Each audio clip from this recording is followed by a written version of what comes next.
daripada takwa itu. Maka kata para ulama, takwa adalah senantiasa kita menjalankan semua apa yang telah menjadi perintah-perintah Allah, dan kita pun menjauhi semua apa yang telah menjadi larangan-larangan Allah Subhanahu wa taala. Di antara wasiat terpenting yang Allah Subhanahu wa taala tuangkan di dalam Al-Qur'an, apa kata Allah? Wa tazawwadu, perbanyaklah bekal kita di dunia ini. Fa inna khairaz zadi taqwa, perbanyak bekal kita sebelum kita pulang, sebelum kita mudik ke kampung kita yang sesungguhnya. Di mana kampung kita jamaah sekalian? Kampung kita adalah kampung akhirat. Lalu apa kata Allah?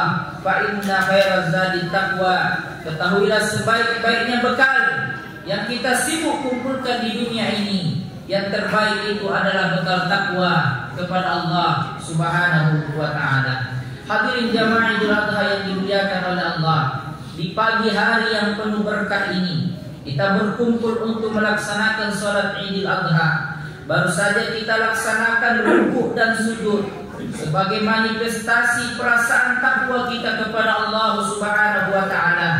Kita agungkan namanya, kita gemakan takbir, tahmid sebagai pernyataan dan pengakuan atas keagungan Allah. Takbir yang kita kumandangkan itu, kita ucapkan itu bukanlah sekedar gerakan bibir tanpa arti, tapi merupakan pengakuan di dalam hati, menyentuh dan menggetarkan jiwa manusia yang beriman. Karena itu melalui mimbar ini kami mengajak kepada diri kami pribadi dan kepada para hadirin sekalian, mari kita tundukkan kepala dan jiwa kita di hadapan Allah yang Maha Besar. Kita campakkan jauh-jauh sifat keangkuhan, kecongkaan yang dapat menjauhkan kita dari rahmat Allah Subhanahu wa taala. Sebab apapun kebesaran yang kita sandang, kita kecil di hadapan Allah. Betapapun perkasanya kita adalah makhluk yang lemah di hadapan Allah yang Maha Kuat. Betapapun tingginya pangkat, jabatan, kekuasaan dan pengaruh yang kita miliki, kita tidak berdaya dalam genggaman Allah Subhanahu wa taala yang Maha Kuat atas segala-galanya. Allahu Akbar, Allahu Akbar, Allahu Akbar walillahil hamd. Nasihat Idul Adha kali ini kami beri judul memaknai Idul Adha di dalam kehidupan berbangsa dan bernegara. Idul Adha jamaah sekalian dikenal pula dengan sebutan Hari Raya Haji, di mana kaum muslimin dari seluruh dunia yang tahun ini sekitar 2,8 juta orang lebih sedang menunaikan ibadah haji yang utama, wukuf di padang Arafah. Lalu mereka bergerak ke Musdalifah dan Mina. Mereka semua memakai pakaian yang sama, pakaian serba putih dan tidak berjahit, yang disebut sebagai pakaian ihram, melambangkan persamaan akidah dan pandangan hidup, mempunyai tatanan nilai, yaitu nilai persamaan dalam segala segi bidang kehidupan yang ada. Tidak dapat dibedakan antara mereka, semuanya sama, semuanya merasa sederajat. Mereka melaksanakan ibadah dalam satu tempat dan satu waktu yang sama-sama, mendekatkan diri kepada Allah Subhanahu wa taala yang Maha Perkasa, sambil bersama-sama membaca kalimat talbiyah, labbaik Allahumma labbaik, labbaik la syarika laka labbaik, innal hamda wan ni'mata laka wal mulk la syarika lak. Kita berdoa kepada Allah, semoga kaum muslimin dan muslimat yang saat ini sedang menunaikan ibadah haji menjadi haji yang mabrur. Dari Abu Hurairah Nabi bersabda, al-hajjul mabrur laisa lahu jazaa illal jannah. Haji yang diterima, haji yang mabrur, tidak ada balasan baginya kecuali surga Allah Subhanahu wa taala. Bagi saudara-saudari muslim kita yang meninggal dunia dalam pelaksanaan ibadah haji tahun ini, semoga mendapatkan tempat yang nikmat di sisi Allah Subhanahu wa taala. Hadirin jamaah Idul Adha yang dimuliakan oleh Allah, implementasi pelaksanaan ibadah haji yang mengandung nilai-nilai persatuan dan kesatuan, persaudaraan dan kerukunan, khususnya di kalangan umat Islam, harus selalu dan senantiasa kita dengung-dengungkan di dalam kehidupan sehari-hari. Allah Subhanahu wa taala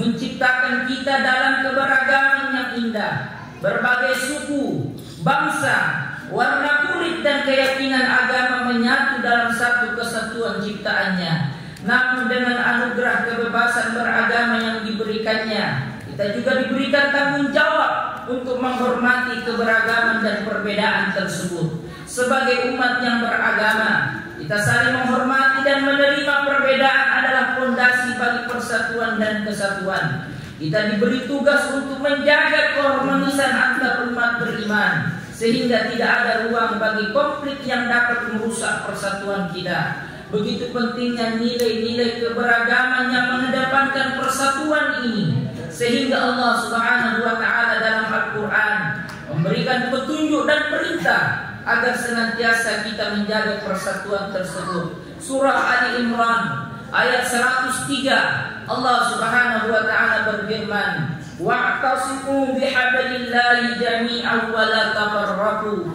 dan berpegang teguhlah kalian pada tali agama Allah Subhanahu wa Ta'ala dan jangan sekali-kali bercerai-berai. Di dalam hadis Nabi sallallahu alaihi wasallam pun bersabda, al-jama'atu rahmah wal furqatu azab. Persatuan itu adalah rahmat Allah Subhanahu wa Ta'ala dan perpecahan itu adalah azab Allah Subhanahu wa Ta'ala. Ayat dan hadis ini jamaah sekalian memberi nasihat kepada kita bahwa Allah dan Rasulnya memerintahkan terhadap kita untuk senantiasa menjaga persatuan dan kerukunan umat, serta menjauhi permusuhan dan perpecahan. Seandainya terjadi sebuah perbedaan, baik itu perbedaan dalam hal sosial dan urusan pilihan politik, maupun perbedaan dalam urusan agama, beda mazhab, beda pemahaman, beda hari raya dan lain sebagainya, maka ketahuilah perbedaan itu adalah sebuah sunnatullah, ketetapan Allah Subhanahu wa Ta'ala. Perbedaan adalah sebuah keniscayaan, karena pada dasarnya perbedaan yang dilarang itu adalah setiap perbedaan yang berdampak pada kehancuran dan perpecahan di antara umat Islam, sehingga kita semua diharuskan untuk pandai dan bijak dalam menyikapi setiap perbedaan yang ada.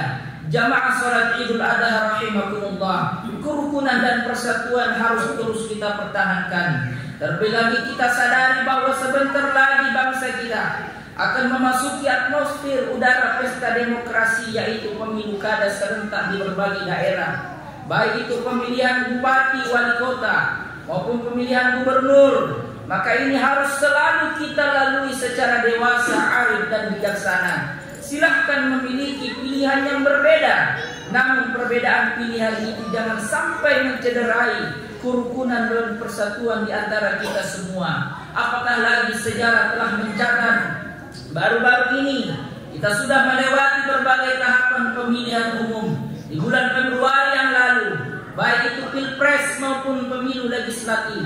Pilihan kita tentu tidaklah seragam waktu itu.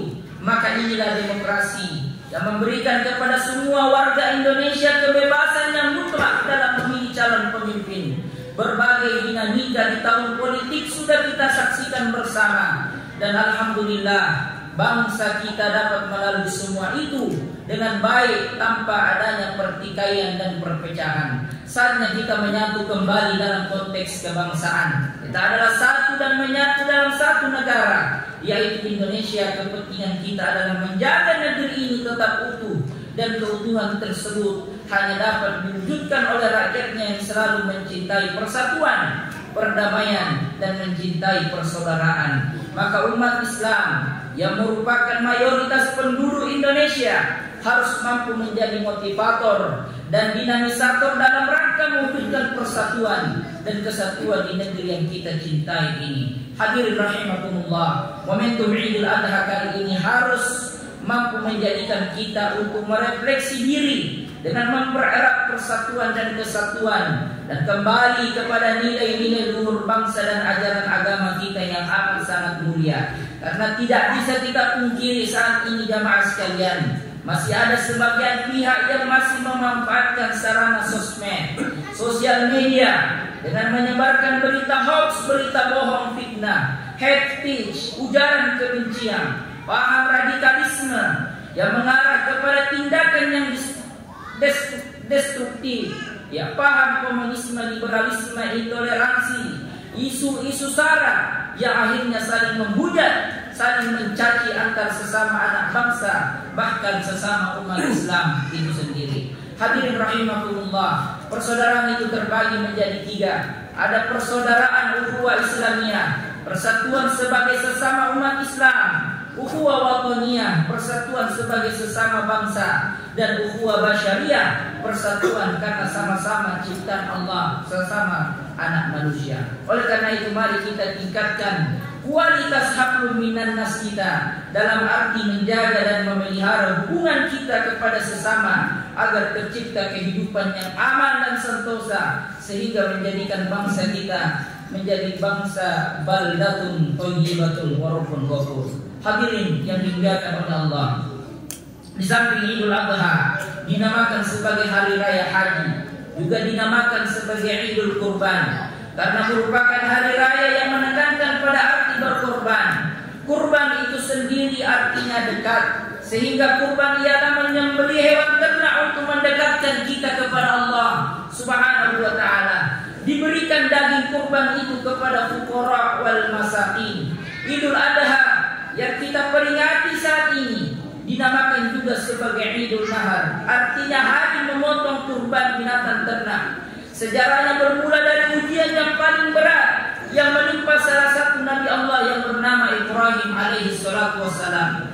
Ibnu Katsir dalam tafsirnya Al-Quran Al-Azim mengemukakan bahwa Allah menguji iman dan takwa Nabi Ibrahim melalui mimpinya yang hak, agar ia mengorbankan putranya yang bernama Ismail yang kala itu masih berumur 7 tahun, supaya disembelih dengan menggunakan tangannya sendiri. Disebabkan kesabaran dan ketabahan Ibrahim dalam menghadapi ujian dan cobaan, Allah memberikannya titel gelar yang amat sangat mulia, Khalilullah, kekasih Allah Subhanahu wa taala. Allah ceritakan di dalam Al-Qur'an ketika Ibrahim menceritakan mimpinya kepada anaknya, "Ya bunayya inni ara fil manam anni asbahuka fanzur maza tara." Wahai anakku, sungguh aku lihat dalam mimpiku, saya potong lehermu, maka apa pendapatmu? Maka apa kata anaknya Ismail alaihi salatu wassalam? Ya abati if'al ma tu'mar satajiduni insyaallah minas sabirin.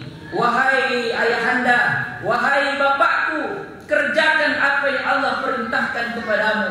Insyaallah saya sabar dalam menghadapi perintah Allah Subhanahu wa taala.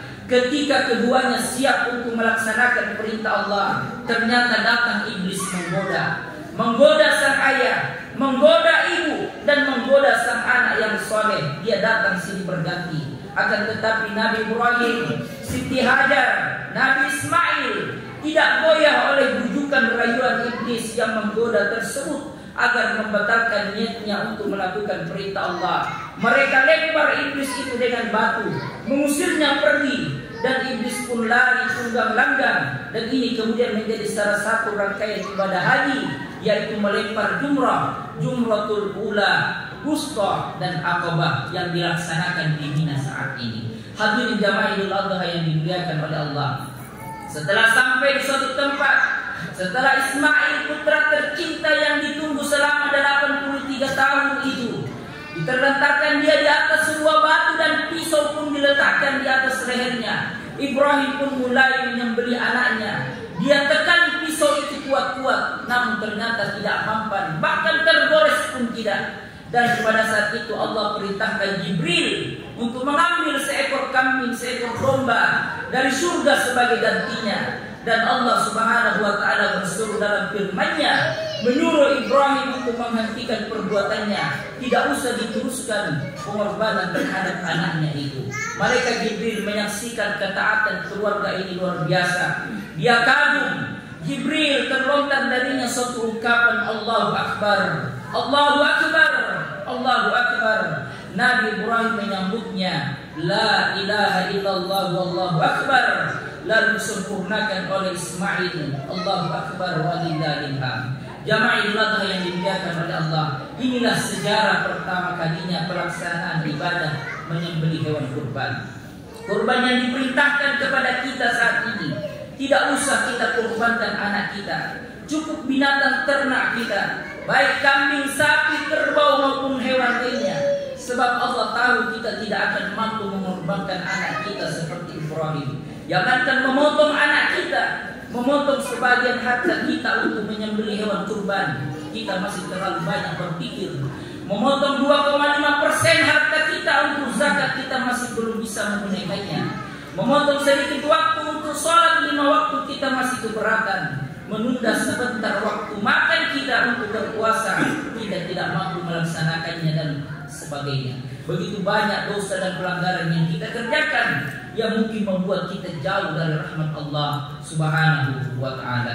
Allahu Akbar, Allahu Akbar, Allahu Akbar walillahil hamd. Apa hikmah yang dapat kita ambil dalam peristiwa Ibrahim ini? Yang pertama, hendaknya kita sebagai orang tua mempunyai upaya yang kuat membentuk anak yang soleh, menciptakan pribadi anak yang agamis, anak yang berbakti kepada kedua orang tua, terlebih lagi berbakti kepada Allah dan Rasulnya.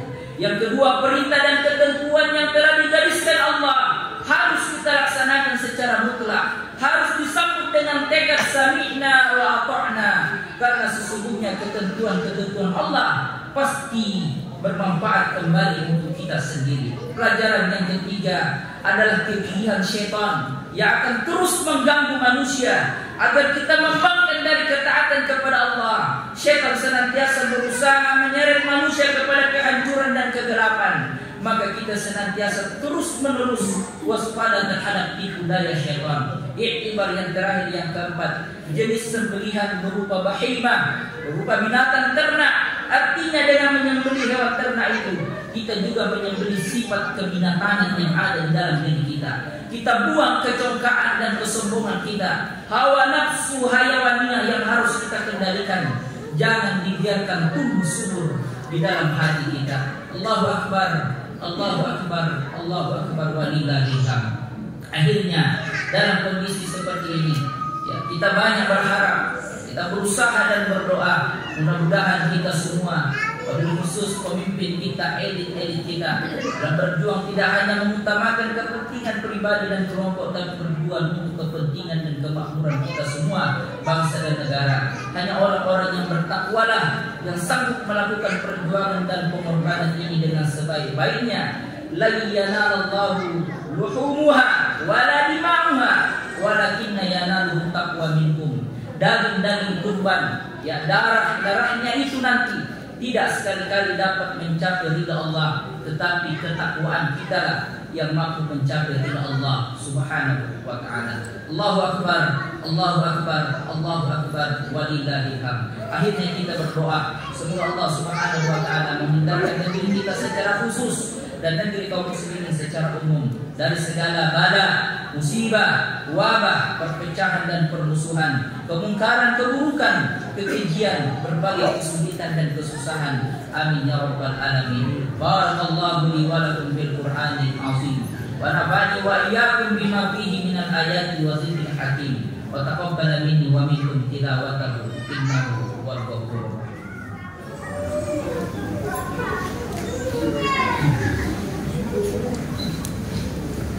Alhamdulillah. Allahu Akbar, Allahu Akbar, Allahu Akbar, Allahu Akbar, Allahu Akbar, Allahu Akbar, Allahu Akbar walillahil hamd. Alhamdulillahi rabbil alamin wa bihi nasta'inu ala umuri dunya waddin. Salatu wassalamu ala asyrafil anbiya'i wal mursalin, habibina wa maulana Muhammadin wa ala alihi wa ashabihi wa man da'a bi da'watihi ila yaumi liqa'i rabbih. Amma ba'du. Pada khutbah yang kedua yang terakhir ini jamaah sekalian, mari kita berdoa kepada Allah Subhanahu wa ta'ala dengan bertafakkur dan bermuhasabah. Mudah-mudahan Allah Subhanahu wa ta'ala di hari yang mulia ini berkenan mengabulkan doa-doa kita. Ya Allah, saat-saat yang syahdu ini kami segenap hamba berkumpul bersimpuh di tempat ini. menyebut namamu yang agung, berzikir, bermunajat kepadamu dengan takbir, tahmid dan tahlil. Ya Allah, limpahkanlah kepada kami karunia dan rahmatmu, dan jadikanlah negara kami menjadi negara yang aman, makmur dan sentosa, mendapatkan lindungan dan ridhamu. Ya Allah, bersihkanlah hati dan jiwa kami dari hasad dengki, persatukan jiwa-jiwa ini dalam cinta kepadamu dan dalam ketaatan kepadamu. Janganlah Engkau biarkan setan musuh kami menggerogoti persaudaraan dan persatuan kami. Ya Allah, kami memohon agar Engkau memberikan hidayah kepada para pemimpin-pemimpin kami untuk menjalankan tugas mereka dengan keadilan dan kebijaksanaan. Berikanlah kepada mereka kekuatan untuk memimpin bangsa ini menuju kebaikan dan kesejahteraan bersama. Ya Allah, sembuhkanlah saudara kami yang terbaring di rumah sakit atau di rumahnya. Angkat penyakitnya ya Allah, bergerakkan hatinya ya Allah, tenangkan jiwanya ya Allah, serta Engkau berikan kesabaran dalam menerima ujian darimu. Ya Allah, Engkau adalah assalam, kedamaian, darimu bersumber assalam, dan kepadamu pula kembalinya. Hidupkan kami ya Allah di dunia ini dengan penuh kedamaian, dengan aman dan damai, dan masukkan kami kelak di negerimu assalam ke surga yang penuh kedamaian. Maha suci Engkau, Maha mulia Engkau, ya Zal Jalali wal Ikram. Ya Rabb, yang mengetahui segala keburukan, aib dan maksiat kami, ampuni seluruh apapun masa lalu kami, tutupi seluruh apapun aib-aib kami, bukakanlah lembaran-lembaran baru yang bersih yang menggantikan masa lalu kami. Ya Allah, Tuhan yang Maha Penyayang, sayangi kami, sayangi kedua orang tua kami yang telah merawat dan mendidik kami. Ampuni setiap kata keras kami yang pernah terlontar pada mereka ya Rabb. Ampuni sikap tak peduli kami atas mereka ya Rabb. Berikan kesempatan kepada kami untuk berbakti kepada mereka. Ya Allah, hajat kami kepadamu begitu banyak. Hanya Engkau yang mengetahui seluruh hajat dan kebutuhan kami. Kami mohon kepadamu ya Karim, sepanjang hajat dan kebutuhan kami ini baik menurutmu dan memberi kemaslahatan dunia dan akhirat kami, maka penuhi hajat dan kebutuhan kami ini, juga hajat dan kebutuhan istri, keluarga, orang tua dan saudara serta sahabat kami. Sungguh Engkau tidak pernah mengingkari janji-janji-Mu. Allahumma ya Allah, Allahumma a'izzal Islam wal muslimin wa azil asyirka wal musyrikin wansurna 'alal qaumil kafirin. Ya Allah, muliakanlah Islam dan kaum muslimin, hinakanlah kesyirikan dan kaum musyrikin. Ya Allah, hancurkanlah musuh-musuhmu yang merupakan musuh-musuh daripada agama Islam. Allahumma ansur ikhwanana muslimin wal mujahidin fi Filistin. Allahumma ansur ikhwanana muslimin wal mujahidin fi Gaza. Allahumma ansur ikhwanana muslimin wal mujahidin fi Masjidil Aqsa. Allahumma tahhir Masjidil Aqsa 'anil yahud. Allahumma tahhir Masjidil Aqsa 'anil yahud. Allahumma wahhid kalimatahum wa thabbit aqdamahum wa shaddid ramyahum wahdihim siratal mustaqim. Rabbana atina fid dunya hasanah fil akhirati hasanah wa qina adzabannar wa qina adzabannar wa qina adzabannar. Wa sallallahu ala khairil khalqihi Muhammad wa ala alihi wa sahbihi ajma'in. Assalamualaikum warahmatullahi wabarakatuh.